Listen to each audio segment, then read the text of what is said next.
माता दी। नवरात्रे के पावन 5वें दिन हम करने जा रहे हैं माँ स्कंद की महिमा की गुणगान, जिसकी कृपा से भक्तों के जीवन में आता है सुख, शांति और समृद्धि। क्या आप जानते हैं कि माँ स्कंद माता की पूजा से संतान, सुख, बुद्धि और अपार धन की प्राप्ति होती है। आज की इस दिव्य कथा में जानिए माँ की चमत्कारी वरदान। जब माँ स्कंद माता अपने भक्तों पर कृपा बरसाती है तो जीवन की हर बाधा आपके जीवन से दूर हो जाती है। आइए सुनते हैं इसकी अद्भुत कथा। नवरात्रे का यह 5वां दिन बेहद खास है, क्योंकि आज माँ अपने पुत्र कार्तिकेय के साथ भक्तों को देती है अपार आशीर्वाद। अगर सच्चे मन से माँ स्कंद माता का व्रत और कथा सुनी जाए तो हर मनोकामना पूर्ण होती है। तो आइए शुरू करते हैं यह पावन कथा। 5वां दिन माँ स्कंद माता का व्रत। तो शुरू करते हैं हम अपना अध्याय 7, चंडमुंड का वध।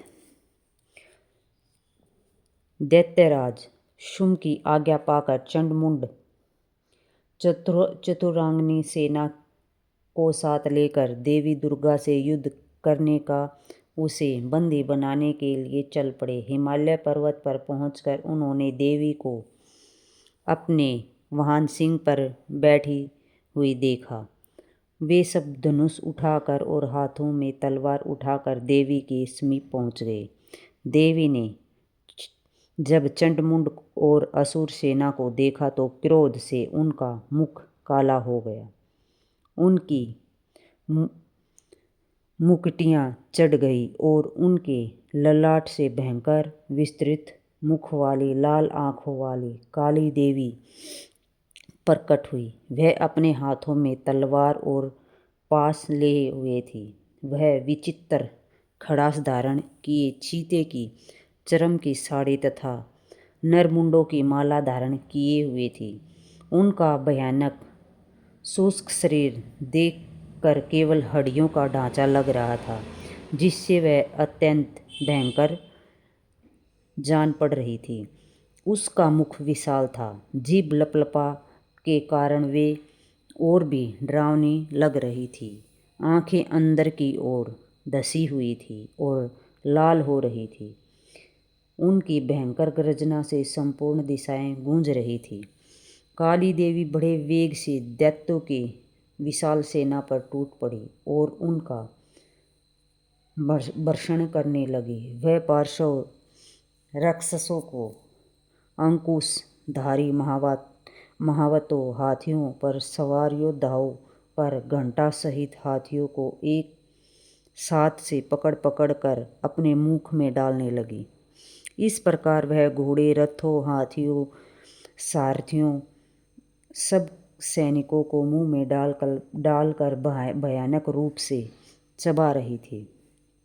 किसी के केस पकड़कर, किसी की गर्दन पकड़, किसी को पैरों से दबाकर और किसी को छाती से मसल कर मार रही थी। दैत्यों के द्वारा पकड़े गए बड़े बड़े अस्त्र शस्त्रों को मुंह में डालकर उन्हें दांतों से चबा रही थी। देवी काली ने दैत्यों की सारी सेना रौंद डाली।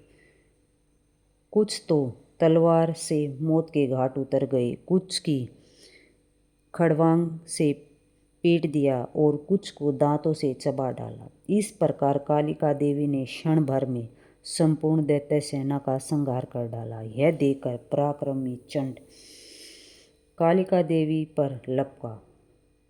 उन्होंने भयंकर बाणों की वर्षा करके तथा मुंड के हजारों चक्कर फेंककर भयंकर नेत्र वाली कालिका देवी को ढक दिया।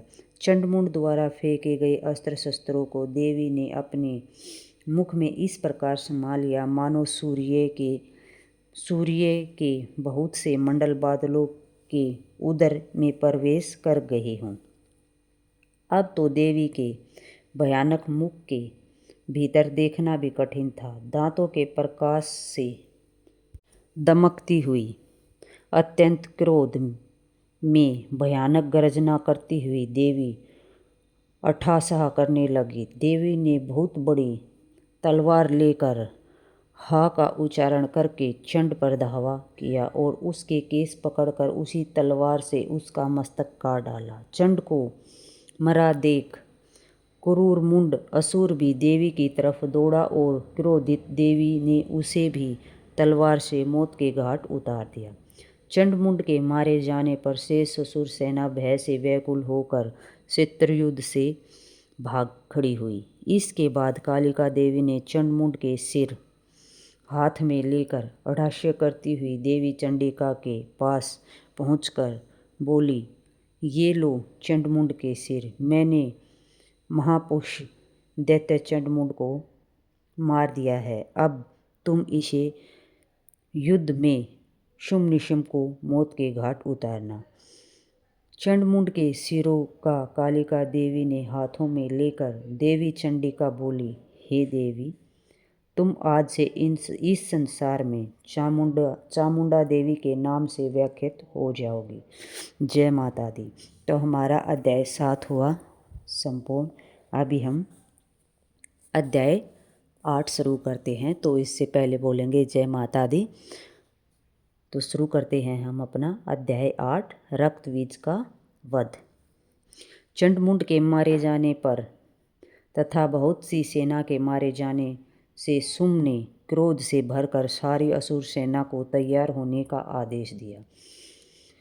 उसके कहे जाने पर उदयुद्ध नाम के 86 दैत्य सेनापति अपनी सेना के साथ युद्ध के लिए प्रस्थान किया।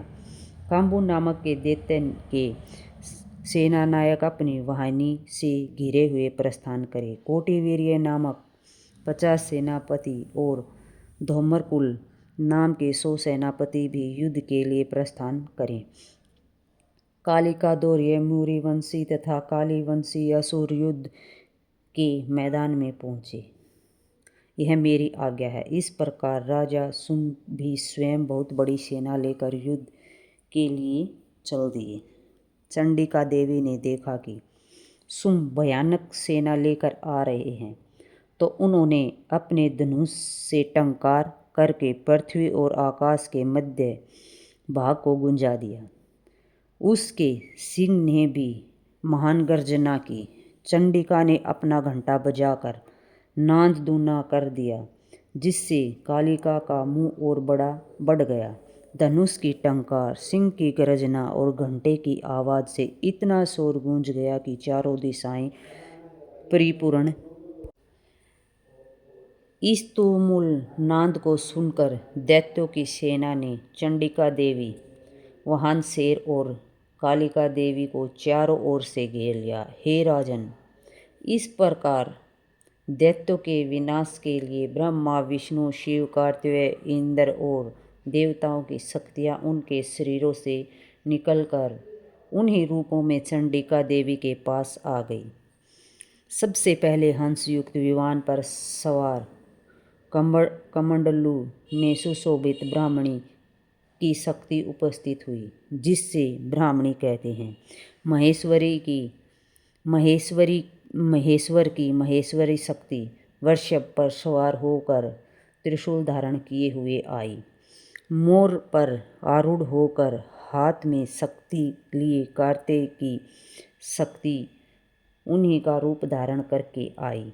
भगवान विष्णु की शक्ति गरुड़ पर सवार होकर शंख, चक्र, गदा, धनुष तथा हाथ में हाड़ूस लिए हुए आई। श्री हरि की शक्ति वारा का शरीर धारण करके आई। नरसिंह जी की शक्ति नरसिंह जी के समान शरीर धारण कर वहां पहुंची। इंद्र की शक्ति इंद्र का रूप धारण कर वज्र हाथ में लेकर ऐरावत हाथी पर बैठकर युद्ध में आई।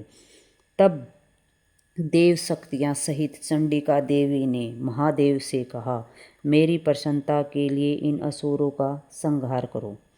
इतना कहते ही देवी के शरीर से भयंकर रूप धारण किए हुए चंडिका की शक्ति प्रकट हुई, जिसकी चिंगार सैकड़ों चिंगारों के समान थी।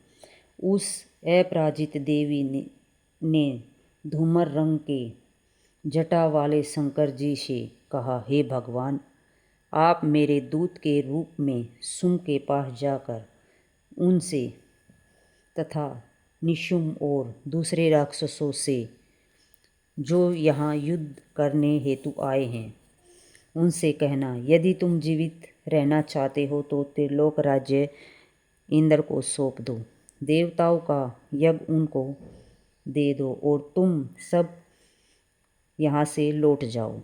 यदि बल में घमंड में तुम लड़ने की इच्छा रखते हो तो फिर तुम्हारे माँ से मेरी योगनियाँ तृप्त होंगी। भगवान शिव को देवी के दूत के रूप में भेज दिया गया, इसलिए वे संसार में शिवदूत के नाम से प्रसिद्ध हुए। भगवान शिव ने देवी के दूत के रूप में जब असुरों के पास जाकर देवी के वचन सुनाए तो वे क्रोध से भर गए और कात्यायनी देवी से युद्ध करने के लिए आगे बढ़े।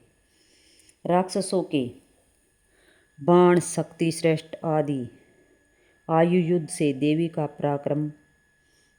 आक्रमण कर दिया। इस प्रकार देवी ने अपने धनुष से पहने बाण छोड़कर राक्षसों द्वारा छोड़े गए अस्त्र शस्त्रों को बच्चों के खेल की तरह समाप्त कर दिया। इसके बाद कालिका देवी ने उनके सम्मुख होकर शत्रुओं के शूल से प्रहारों को चीरती फाड़ती कुचलती विचरण करने लगी। ब्राह्मणी देवी भी जिधर निकल जाती वहाँ वह अपने कमंडल से राक्षसों पर जल छिड़क कर उनके बल और पराक्रम को नष्ट करती रही। इसी प्रकार महेश्वरी बीजी अत्यंत क्रोध से भरकर त्रिशूल से तथा वैष्णो देवी अपने चक्र से, कौमारी देवी अपनी शक्ति से राक्षसों का विनाश कर रही थी। इंद्री देवी ने अपना वज्र द्वारा सैकड़ों असुरों के सर काट डाले, जिससे वे पृथ्वी पर गिर पड़े। उनके शरीर से रक्त की धारा बहने लगी। वाराही देवी अपने तुंड के प्रहार से असुर सेना का विनाश करके लड़ने लगी। बड़े बड़े राक्षसों के सिर अपने चक्कर से काट काट कर पृथ्वी पर गिराने लगी। नरसिंही भी अपने नखों से राक्षसों की विदरणी करके उनका भक्षण करने लगी और सिंहनाद अपने चारों दिशाओं को गूंजती हुई रणभूमि में विचरण करने लगी। शिवदूती ने प्रचंड अष्टा से कितने ही दैत्य भयभीत होकर पृथ्वी पर गिर पड़े। उन्होंने गिरते ही उनका भक्षण कर जाती। इस प्रकार क्रोधित मातृगणों द्वारा अनेकों अनेक उपायों से बड़े बड़े राक्षस मरते हुए देखकर राक्षसी सेना भाग खड़ी हुई। सेना को भागते देखकर रक्तबीज नामक पराक्रमी असुर क्रोध से भरकर युद्ध के लिए आगे बढ़ा। रक्तबीज की विशेषता थी कि उनके शरीर से रक्त की बूंदें जैसे ही पृथ्वी पर गिरती थी, तुरंत वैसे ही शरीर वाले बलवान दैत्य पृथ्वी से उत्पन्न हो जाते। रक्तबीज हाथ में गदा लेकर इंद्र शक्ति इंद्री के साथ युद्ध करने लगा। जब इंद्री ने अपने वज्र से रक्तबीज को मारा तो रक्तबीज के शरीर से बहुत सारा रक्त निकलकर पृथ्वी पर गिरने लगा और उससे उसी के समान स्वरूप पराक्रम वाले योद्धा उत्पन्न हो गए। इस प्रकार रक्तबीज के रक्त से उत्पन्न दैत्य मातृगणों के साथ घोर युद्ध करने लगे। इस पर देवी ने वज्र प्रहार से रक्तबीज का सिर काट दिया तो उसके शरीर से जो रक्त बह रहा, हजारों राक्षस पैदा हो गए। वैष्णो शक्ति ने चक्र द्वारा रक्तबीज को मारा तो उसके शरीर से ज्यों ही रक्त बहा तो उससे हजारों उसी के समान असुर पैदा हो गए। जिससे सारा संसार भर गया, जिससे देवी भयभीत हो गई। देवताओं को डरा हुआ एवं उदास देखकर चंडिका देवी ने काली देवी से कहा, हे चामुंडे, तुम अपना मुख विस्तार से फैला लो। मेरा अस्त्र प्रहार से गिरते हुए रक्त को अपने मुख से पीती जाओ। इस प्रकार रक्त से उत्पन्न असुरों का भक्षण करते हुए भ्रमण करेंगे तो रक्त बीज का संपूर्ण रक्त समाप्त हो जाएगा तथा रक्त से पृथ्वी पर नए गिरने से नए राक्षस पैदा नहीं होंगे।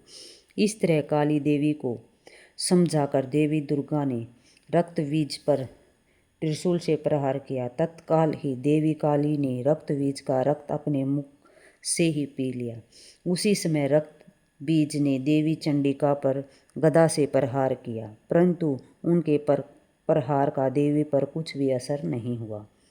रक्त बीज से शत विकसित शरीर से बहुत सा रक्त बहने लगा, परंतु उसके रक्त को पृथ्वी पर गिरने से पहले ही काली ने अपने मुख में ले लिया। तदंतर देवी चंडिका ने रक्त बीज को वज्र, बाण, खड़स तथा श्रेष्ठ इत्यादि से मार डाला। इस प्रकार रक्तहीन होकर रक्त बीज पृथ्वी पर गिर पड़ा। रक्त बीज के पृथ्वी पर गिरते ही वह रक्तहीन हो जाने के कारण मर गया। रक्त बीज के मरते ही देवता अत्यंत प्रसन्न हुए। मात्र शक्तियाँ उन महाअसुरों का रक्त पीकर मदोन्मत्त होकर नाचने लगी। तो इसके साथ जय माता दी बोलेंगे हम। तो हमारी 5वां व्रत का ये हुआ 7वां और 8वां अध्याय समाप्त। तो हम बात करते हैं माँ स्कंद माता की। यह पावन कथा ही समाप्त होती है। माँ आप सभी के जीवन में सुख, समृद्धि और खुशियों की वर्षा करें। जय माता दी। जो भी भक्त सच्चे मन से माँ स्कंद माता का व्रत और कथा सुनता है, उनकी हर इच्छा पूर्ण होती है। माँ की कृपा आप सभी पर बनी रहे। अगर आपको यह कथा पसंद आई हो तो ज़्यादा से ज़्यादा शेयर करें। माँ का आशीर्वाद हर घर तक पहुँचे। जय माता दी। ऐसी ही पावन कथाओं के लिए हमारे चैनल को ज़रूर सब्सक्राइब करें और माँ का नाम लिखकर कमेंट्स में लिखें। जय माता दी, जय माता दी।